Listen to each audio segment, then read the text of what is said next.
Brought to you by Penguin.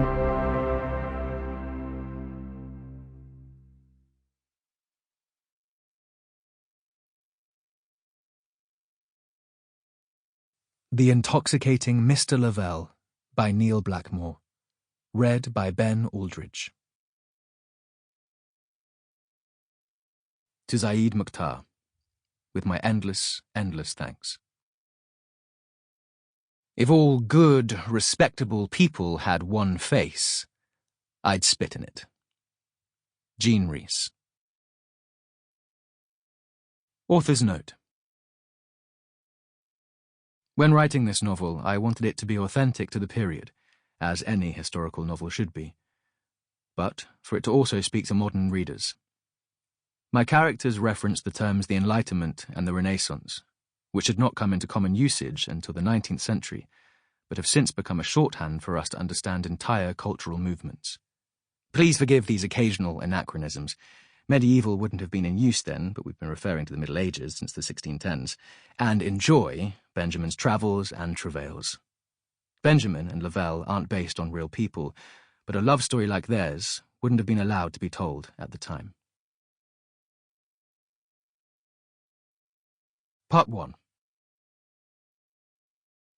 Dearest Mother, a short note with an engraving showing how one traverses the Alps. In truth, it was not nearly so bucolic and charming. The passes to Italy are treacherous, and everywhere are English people hollering from their coaches, first about the cold and then the lack of wine. Benjamin says this is very funny. I'm not sure why. But you know Benjamin. He sees the world differently to us. Your loving son, Edgar. London, 1763. My mother was sure that in the future I would be a good person, or she was sure that I, or rather my brother Edgar and I, might meet good people and become their friends. My mother had a plan for our social advancement that was based on culture and erudition. All she had to do, she was sure, and my mother was always sure, was train us well in her twin holy tenets, Englishness and the Enlightenment. If we followed her plan, we could not fail.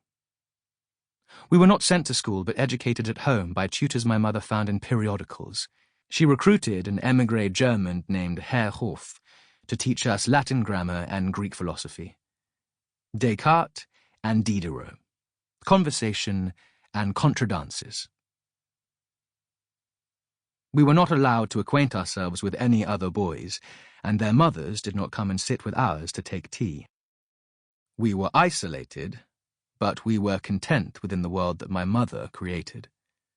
It never occurred to us that to live so secluded an existence could be dangerous. My mother was convinced that by nurturing our minds and perfecting our social poses, we would be accepted into English society. She planned for Edgar and me a glorious future as perfect Englishmen. But now, half a lifetime later, I see the paradox of her ambition. She was preparing us to be great successes in the world, but her every effort had been expended on keeping us cloistered away from it. She believed that if we just followed her plan, Edgar and I would be accepted by the firmament of fashion and influence that London adores. Dukes and duchesses, earls and princesses. Unfortunately, my mother was wrong. Even more unfortunately, being wrong never stopped my mother. The source of my mother's ambition, or rather my parents' ambition, for we very much had two parents, was the fact that neither she nor my father was English. They both wanted us to belong in England in a way they never could. My father, William, was, to English eyes, almost the lowest type of person. A Welshman. He was also the founder of the Bowen Maritime Company, the first passenger liner firm to ship fashionable Londoners direct to New York. My mother, Rachel, was a Dutch woman. We knew she had been born in Amsterdam, yet she said Spanish was her first language. She was intelligent, highly educated, could quote philosophers and recite Latin poetry from memory with ease. Sample complete. Ready to continue?